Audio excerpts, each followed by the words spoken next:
할렐루야. 오늘 수요영성 중심 예배, 이 예배 자리 가운데 나오신 여러분들을 주님의 이름으로 환영하고 축복합니다. 우리 함께 주님 앞에 찬양으로 영광 돌리며 나아갔으면 좋겠습니다. 이 시간 예수님, 주님만이 우리의 왕이심을 힘차게 선포하면서 찬양했으면 좋겠습니다. 우리 힘차게 박수 치시면서 우리 찬양하세요. 우리 함께 찬양합니다.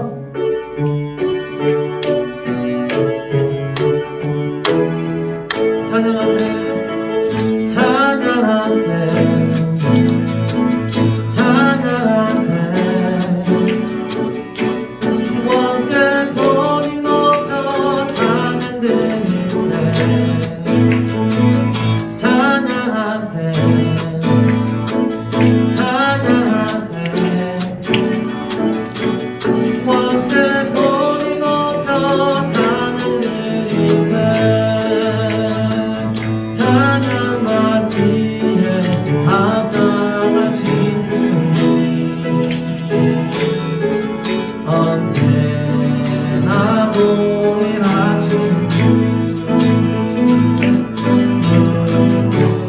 무릎 주님 외치세 예수 나의 왕 예수 나의 왕 예수 나의 왕 다시 한번 찬양하세요.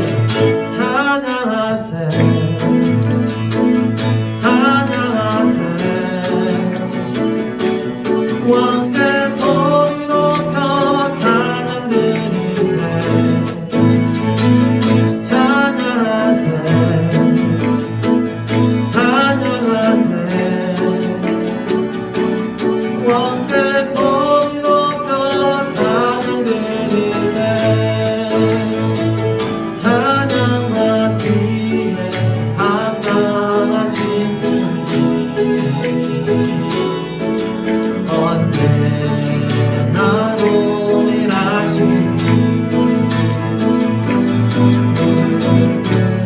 보소 주 이름 외치세 예수 나의 왕 예수 나의 왕 예수 나의 왕 찬양받기에 합당하신 찬양받기에 합당하신 주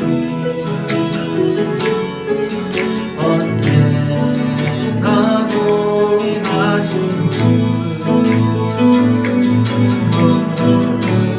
보소 주 이름 외치세 예수 나의 왕 예수 나의 왕 예수 나의 왕 아멘. 갈 길이 밝히고 있으니 갈 길이 밝히고 계시니 주 앞에 빨리 나갑시다. 우리를 찾는 구주 예수 또 돌아오시네. 죄악 벗은 우리 영혼은 기뻐 뛰며 즐거운데 하늘에 계신 주 예수를 영원히 섬기리. 우리를 오라 하신 말 기쁘게 듣고 순종하세. 주를 믿기 지체 말고 속속히 나가세. 죄악 벗은 우리 영혼은 기뻐 뛰며 즐거운데 하늘에 계신 주 예수를 영원히 섬기리. 주 오늘 여기 계시오니 나와서 그의 말씀 듣세. 기도하며 생각하니 참 들리시도다. 죄악 벗은 우리 영혼은 기뻐 뛰며 즐거운데 하늘에 계신 주 예수를 영원히 섬기. 다시 한번 2절 찬양합니다. 우리를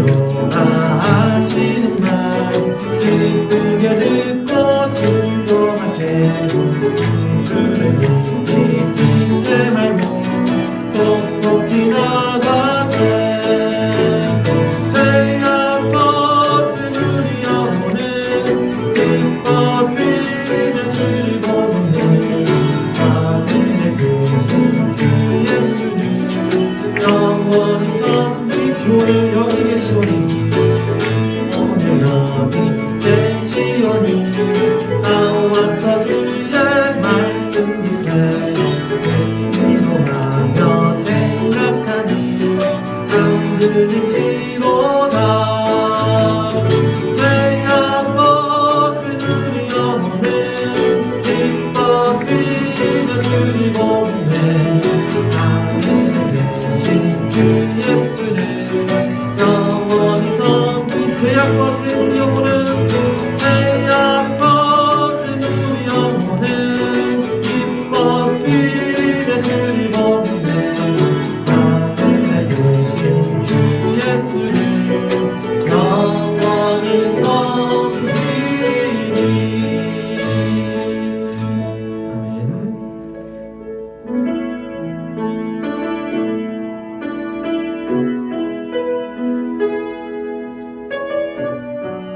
우리 주님께 온전한 영광을 올려드리며 다시 한번 찬양해 나갑니다. 주님 큰 영광 받으소서 홀로 찬양 받으소서 모든 일이 위하여 뛰어난 그를 온 땅과 하늘이 다 찬양해 겸손하게 우리 무릎 꿇고 주 이름 앞에 영광 돌리세 모두 절하세 독생자의 예수 주님께 찬양 드리니 모든 영광과 존귀와 능력 받으소서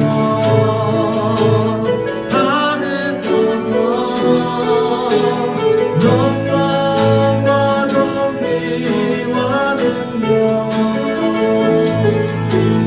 받으소서 주님 받으소서 그리스도 살아계신 하나님 다시 한번 생각합니다. 주님 영광 받으소서 홀로 찬양 받으소서 모든 일이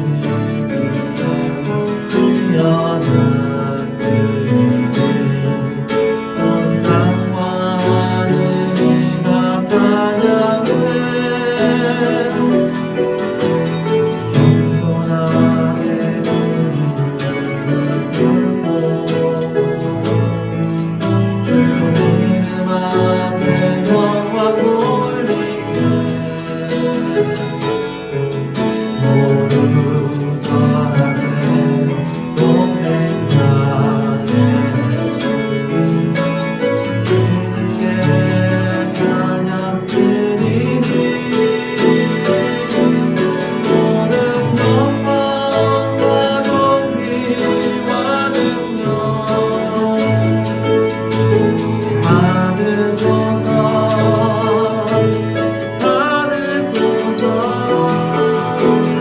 영광과 존귀와 능력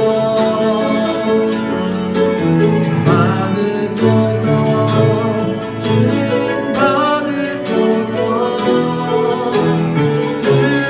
그리스도 살아계신 하나님 영광과 모든 영광과 존귀와 능력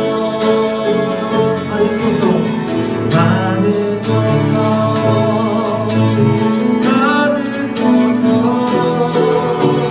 영광과 존귀와 능력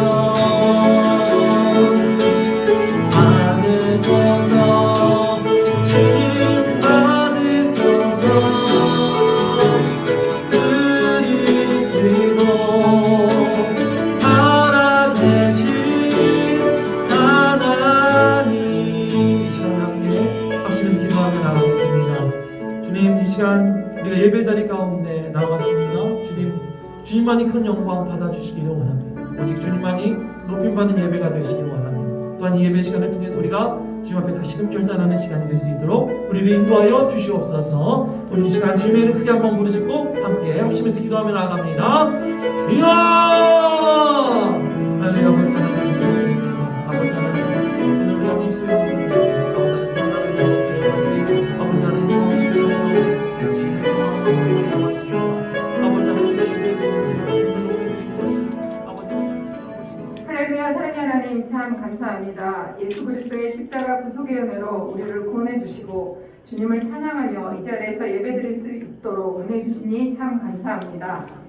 주님, 이 시간 영과 진리로 우리가 예배를 드리며 뜨거운 성령의 임재하신 가운데 하나님을 만나며 충만한 은혜를 누리는 예배의 시간이 되도록 인도하여 주시옵소서. 우리가 살아오면서 연약함으로 범한 허물과 죄악을 예수 그리스도의 보혈의 피로 덮으사 씻어 주시옵소서. 상대방을 더 이해하지 못했고 더 많이 사랑하지 못했던 것들을 주님 앞에 내려놓습니다.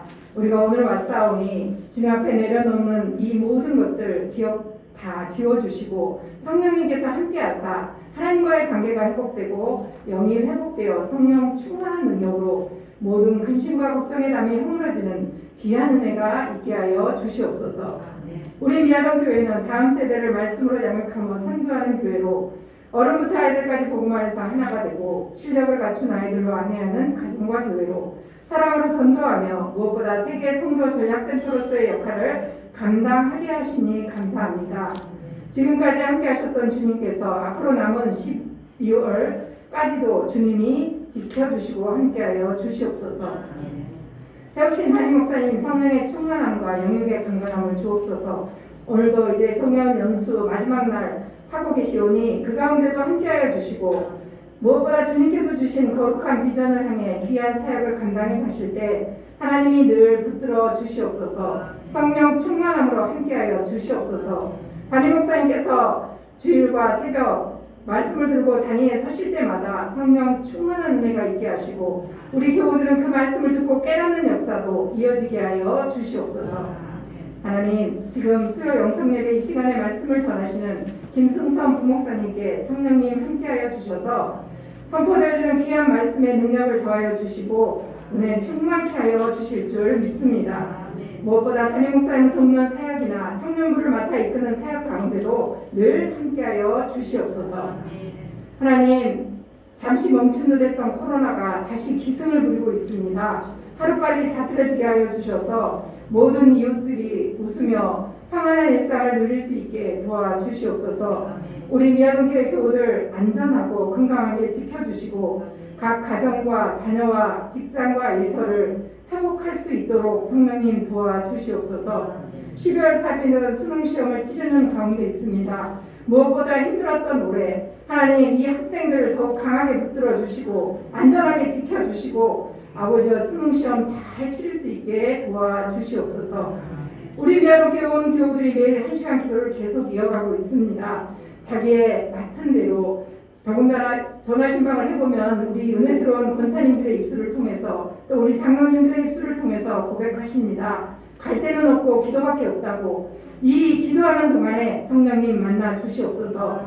그래서 은혜 충만한 시간이 되게 하시고 처음에는 강압적으로 시작되었을지 모르지만 이 1시간 기도를 이어짐으로 아버지 우리 교우들의 기도의 영역이 더 풍성해지고 넓어지는 귀한 역사를 경험하여 간증하게 하여 주시옵소서. 하나님 먼저 감사드립니다. 11월 29일 오후 1시부터 12월 5일 토요일 새벽까지 하는 온라인 가족 특별 새벽기도회 가을 말씀 부흥회가 있습니다.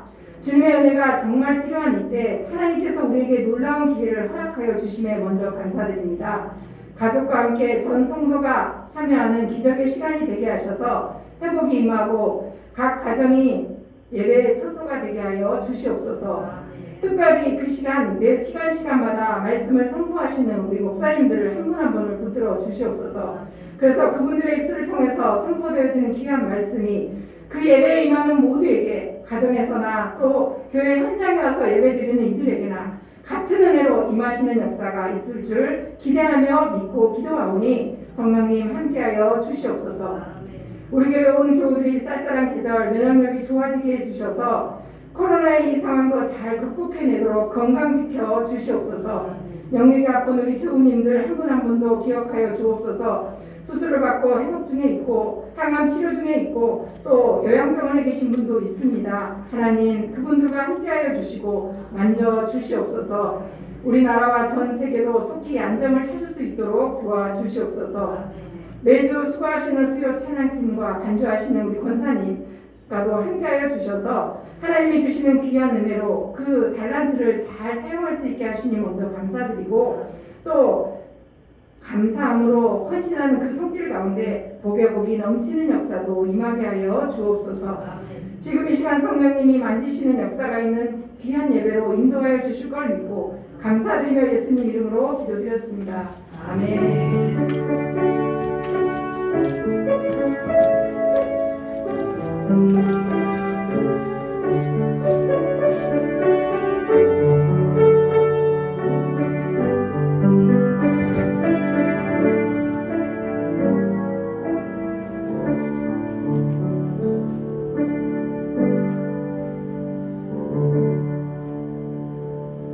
함께 찬송가 520장 찬양하겠습니다. 520장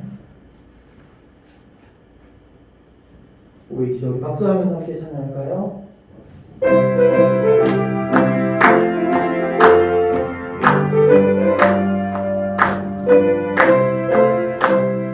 듣는 사람마다 복음 전하여 복스러운 소식 들어주세. 모든 사람에게 전할 소식은 어느 누구나 오라. 어느 누구나 주께 나오라. 어서 와서 주의 말씀 들으라. 하늘 아버지가 오가시니 어느 누구나 오라. 모든 사람들은 지체 말고서 인격스님께 들어오시고 생명 기름 오직 구주 예수님 어느 누구나 오라. 어느 누구나 주께 나오라. 어서 와서 주의 말씀 들으라. 하늘 아버지가 오라하시니 어느 누구나 오라. 허락하신 대로 이룰 것이니 누구든지 허락받을 수 있네. 다른 사람에게 생명이로다. 어느 누구나 오라. 어느 누구나 주께 나오라. 어서 와서 주의 말씀 들으라. 하늘 아버지가 오라하시니 어느 누구나 오라. 아멘. 오늘 말씀은 사도행전 26장 말씀입니다. 사도행전 26장 우리 1절부터 32절 끝절까지 함께 교독하겠습니다. 사도행전 26장 제가 제 성경으로는 신약 233페이지에 있습니다. 사도행전 26장입니다. 교독하겠습니다. 아그리빠가 바울에게 이르되 너를 위하여 말하기를 내게 허락하노라 하니 이에 바울이 손을 들어 변명하되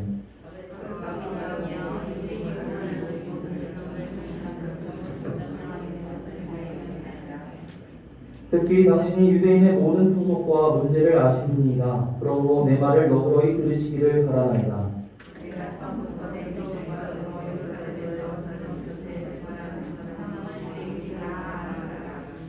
일찍부터 나를 알았으니 그들이 증언하려 하면 내가 우리 종교의 가장 엄한 팔을 따라 바리새인의 생활을 하였다고 할 것이라.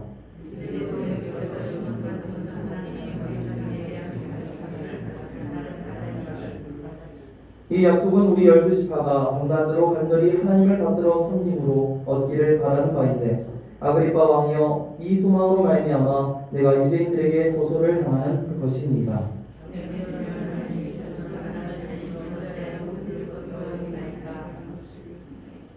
나도 나사렛 예수의 이름을 대적하여 많은 일을 행하여야 될 줄 스스로 생각하고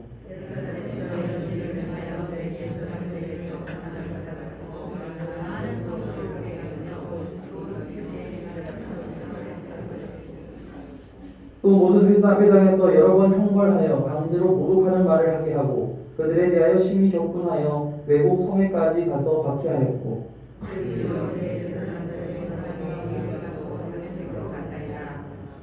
왕이여 정오가 되어 길에서 보니 하늘로부터 해보다 더 밝은 빛이 나와 내 동행들을 둘러 비추는지라.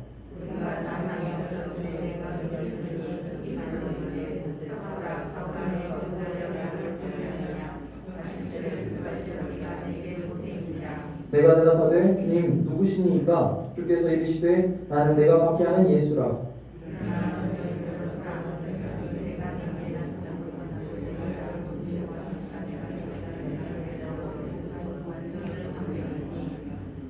이스라엘과 이방인들에게서 내가 너를 구원하여 그들에게 보내어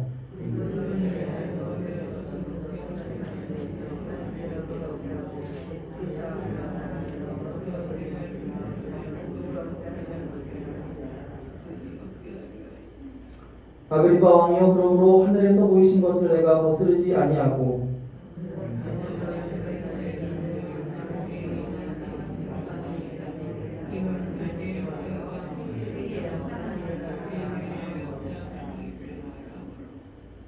유대인들이 성전에서 나를 잡아 죽이고자 하였으나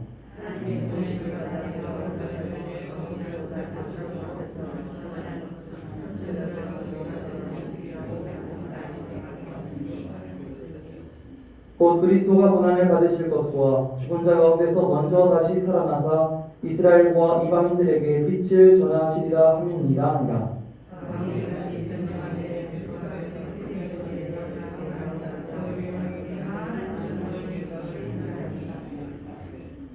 바울이 이르되 베스도 박하여 내가 미친 것이 아니요 참되고 온전한 말을 하나이다.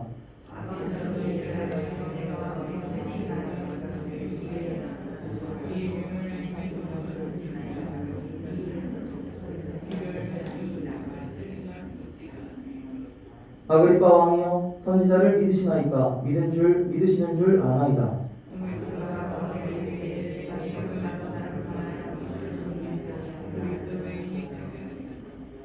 바울이 이르되 말이 적으나 많으나 당신뿐만 아니라 오늘 내 말을 듣는 모든 사람도 다 이렇게 결박된 것 외에는 나와 같이 되기를 하나님께 원하나이다 하니라.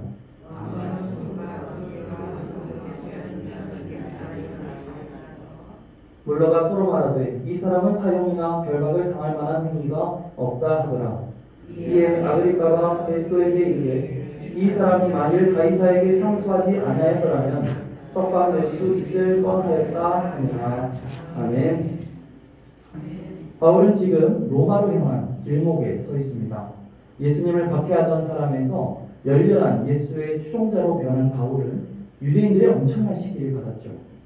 유대인들이 그를 죽이려고도 시도하고 또 법정에 고소하기도 했기 때문에 바울은 죄도 없이 재판장에 몇 번이나 서야만 했습니다. 하지만 그것은 하나님의 인도하심이었습니다. 주님은 이러한 상황들을 통해 결국 바울을 로마로 보내시기 위한 계획을 가지고 계셨죠. 사도행전 23장 11절 말씀을 보시면 주님은 바울에게 이렇게 말씀하십니다. 담대하라. 내가 예루살렘에서 나의 일을 증언한 것 같이 로마에서도 증언하여야 하리라. 그래서 사도 바울은 자신이 지금 고발당해서 재판을 받게 된 상황을 역이용합니다. 자신이 로마 시민으로서 로마 본토에 가서 황제 가이사에게 직접 재판을 받아야 한다고 그렇게 상소를 한 것이죠. 오늘 본문 말씀의 배경은 로마로 떠나가기 전 바울이 유다의 군봉왕인 헤롯 아그리파 2세와 로마 총독 베스도 그리고 여러 높은 지위를 가진 여러 사람들 앞에서 가졌던 일종의 공청회 자리입니다. 이제 아그리파가 바울에게 발언권을 주자 바울이 일어나 인사하며 이야기를 시작합니다. 오늘 아그리파 왕 앞에서 유대인들이 나를 고소한 것에 대하여 변명하게 된 것을 다행으로 생각합니다. 특히 왕께서 유대인들의 풍속과 문제들을 잘 아시니 내 변명을 끝까지 들어주시기 바랍니다. 이렇게 말하면서 사도 바울은 자신의 인생 이야기를 시작합니다. 특히 우리가 잘 알고 있는, 너무나 잘 알고 있는 다메섹 도상에서 예수님을 만난 이야기, 그 이야기를 하죠. 우리가 바울이 되었다고 생각하고요. 다시 한번 우리 9절에서 18절까지의 말씀을 여기 PPT에 띄워져 있는 세번역 성경 버전으로 교독해서 한번 읽도록 하겠습니다. 사실 나도 한때는 나사렛 예수의 이름을 반대하는데 할 수 있는 온갖 일을 다 해야 한다고 생각하였습니다.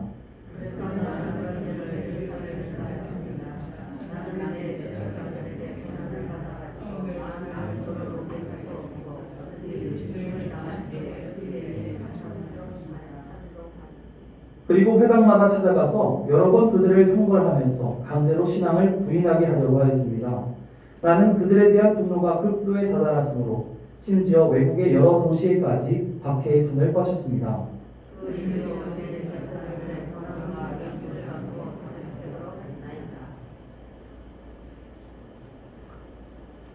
임금님, 나는 길을 가다가 한낮에 하늘에서부터 해보다 더 눈부신 빛이 나와 내 일행을 둘러 비추는 것을 보았습니다.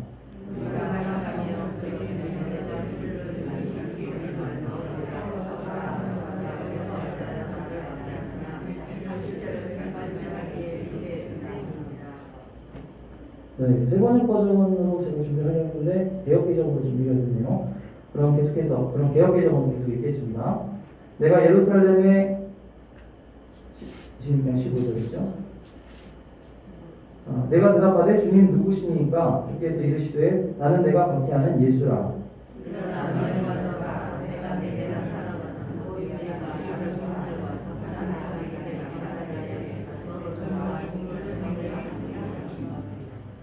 이스라엘과 이방인들에게서 내가 너를 구원하여 그들에게 보내어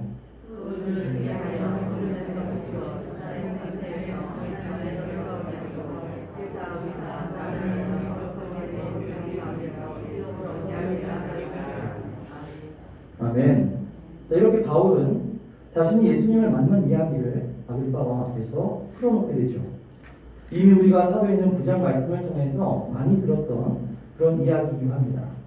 자, 그런데 오늘 여기서 우리가 읽었던 사도 바울의 증언 가운데는요, 우리가 사도행전 9장 말씀을 읽으면서 미처 발견하지 못했던 몇 가지 이야기들이 들어있다는 것을 우리는 알 수가 있습니다. 혹시 어떤 건지 발견하셨나요? 자, 사도행전 9장에서는 사울아 내가 어찌하여 나를 박해하느냐? 나는 내가 박해하는 예수라. 너는 일어나 시내로 들어가라. 이렇게 말씀을 하시는데 오늘 바울의 고백을 들어보면 이 가운데 나타나신 예수님은 조금 더 구체적인 이야기를 하고 계시는 것을 볼 수가 있거든요. 먼저 14절 말씀을 보시면 그게 나와 있습니다. 14절 말씀을 보시면 주님은 사울아 내가 어찌하여 나를 박해하느냐? 가시체를 깃발질하기가 내게 고생이니라. 이렇게 말씀을 하십니다. 자, 가시체를 깃발질하기가 고생이다 라고 하는 말은 당시 헬라 지역의 격언이었다고 해요. 가시체라고 하는 것은 끝에 어떤 뾰족한 쇠나 뼈를 박은 채찍을 가리킵니다. 그래서 농부들이 이제 밭을 갈 때 소가 말을 잘 안 들으면 이 가시체를 이렇게 때리는, 그렇게 하면서 소가 앞으로 나갈 수 있게 하는 그런 도구가 바로 이 가시체죠. 만약 이 매를 맞은 소가 반항을 하면서 막 뒷발질을 해대면 어떻게 되겠어요? 더 많이 맞을 뿐이겠죠. 바울이 예수님을 향하여 한 행동이, 또 교회를 향하여 한 행동이 이런 행동이라는 것입니다. 바울은 자신이 나름대로 어떤 열정을 가지고 교회를 핍박했지만 그 열정이라는 것이 결국은 하나님께 반응하는 행위였고 또 바울의 영혼에 해가 될 뿐이었다는 것이죠. 예수님을 핍박하는 것이 아니라 예수님을 전하는 것이, 그것이 하나님께 진짜로 순종하는 길이고 그것이 그의 인생의 가장 좋은 일이라는 사실을 바울은 깨닫게 된 것입니다. 우리도 마찬가지죠. 사람마다 각자 하나님이 나에게 원하시는 일들이 있습니다. 그렇죠? 아마 그게 무엇인지는 여러분 스스로가 가장 잘 알고 있을 것입니다. 그런데 우리는 그것에 순종하기보다는 예전에 바울의 모습처럼 자꾸만 반항하죠. 하지만 그렇다고 해서 일이 더 잘 풀리지는 않습니다. 오히려 우리의 마음은 점점 더 공허해지고 또 오히려 상처가 더 깊어질 뿐이죠. 가시체를 계속 뒷발질하고 있기 때문입니다. 하나님께 순종할 때 우리는 가장 행복합니다. 하나님이 원하시는 방향으로 나아갈 때 우리의 인생은 가장 형통합니다. 오늘 우리를 부르시고 우리에게 명령하시는 주님의 음성에 귀 기울이고 주님께 순종하며 나아갈 수 있는 저와 여러분이 되시길 간절히 소망합니다. 자, 사도행전 9장 말씀에 등장하지 않는 또 다른 말씀은요 16절에서 18절 말씀입니다. 우리 16절에서 18절 말씀 함께 읽을게요. 시작. 일어나 너의 발로 서라. 내가 내게 나타난 것은 곧 내가 나를 본 일과 장차 내가 내게 일어날 일에 너로 종과 증인을 삼으려 하노니 이스라엘과 이방인들에게서 내가 너를 구원하여 그들에게 보내어 그 눈을 뜨게 하여 어둠에서 빛으로 사탄의 권세에서 하나님께로 돌아오게 하고 죄 사함과 나를 믿어 거룩하게 된 우리 가운데서 기업을 얻게 하리라. 아멘. 자, 앞의 말씀이 사울의 방향을 바꾸어서 하나님 앞에 순종하라고 하는 어떤 촉구의 내용이었다면 방금 우리가 읽은 말씀은 바울에게 주시는 구체적인 사명의 말씀이다라고 할 수가 있겠죠. 주님은 지금 바울이 주님을 본 일과 또 앞으로 나타낼 일을 위해 바울을 종과 증인으로 삼으려 한다라고 말씀하십니다. 그리고 복음을 전함으로써 세상 모든 이들의 영혼의 눈을 뜨게 해주고 어둠에서 빛으로 인도하고 사탄의 권세에서 하나님의 자녀로 변화시키고 사람들이 죄 용서를 받아 거룩한 삶을 살게 하려고 하신다고 그렇게 말씀하고 계시죠. 자, 종과 증인된 삶, 이것이 바로 주님이 말씀해 주신 바울의 정체성입니다. 다 함께 따라해 볼까요? 종과 증인된 삶. 종과 증인된 삶. 다시 한번 종과 증인. 종과 증인. 그렇죠. 나는 하나님의 종이다. 나는 예수 그리스도의 증인이다. 이것이 사도 바울뿐만 아니라 오늘날 예수 그리스도를 믿는 모든 이들의 정체성이 되어야 할 줄 믿습니다. 그렇게 다메섹 도상에서 예수님을 만나 회심하고 새로운 소명을 받게 된 바울은 그때부터 완전히 달라진 삶을 살게 되죠. 말 그대로 그는 예수 그리스도의 종이 되어서 증인된 삶을 살아가기 시작합니다. 성경 말씀을 보면요, 그는 끊임없이 자신을 소개할 때 주님의 종된 나 바울은 이런 식으로 소개하는 것을 우리가 곳곳에서 찾아볼 수가 있습니다. 또 하나님께서 자기에게 베풀어 주신 은혜, 하나님이 자신을 만나 주신 이야기를 계속해서 간증하고 있어요. 자신이 하나님을 대적한 얼마나 추악한 죄인이었는지, 그러나 그런 자신을 예수님이 만나 주셔서 어떻게 용서해 주시고 어떻게 구원해 주셨고 또 어떻게 그 삶을 변화시켜 나가셨는지 계속해서 이야기하고 있고, 또 그 간증을 바탕으로 복음을 전하고 있는 것을 우리 성경을 통해서 볼 수가 있습니다. 그리고 그런 주님을 너도 한번 만나보라. 그분 안에 참된 기쁨과 소망과 구원이 있다고 바울은 그렇게 우리에게 알려주고 있는 것이죠.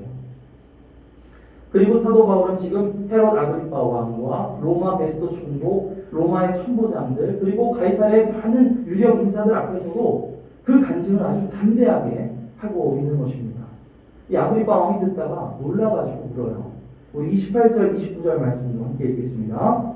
아그리파가 바울에게 이르되 내가 적은 말로 나를 권하여 그리스도인이 되게 하려 하는도다. 바울이 이르되 말이 적으나 많으나 당신뿐만 아니라 오늘 내 말을 듣는 모든 사람도 다 이렇게 결박된 것 외에는 나와 같이 되기를 하나님께 원하나이다 하니라. 아멘.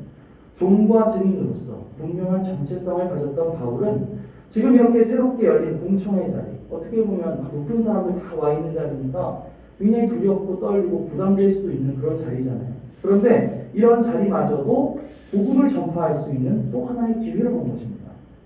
그래서 지금 아그리파 왕 앞에서도 아주 천연덕스럽게 말하고 있는 것이죠. 임금님, 오늘 제 말을 듣는 모든 사람들이 다 저 같은 그리스도인들이 됐으면 좋겠습니다. 물론 이렇게 느낀 것만 빼고요. 농담까지 던져가면서 말이죠. 우리가 예수님을 전해야 한다라는 것은 알고 있는데, 우리가 예수님을 전해야 한다라고 할 때 우리는 때로 이렇게 이야기합니다. 지금 상황이 뭔가 그럴 만한 상황이 아니에요. 여건이 뭔가 좋지 않아요.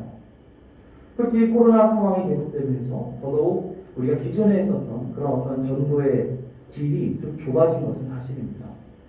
하지만 이러한 현재 상황의 불평만 늘어놓는다고 해서 문제가 해결되는 것은 아니죠.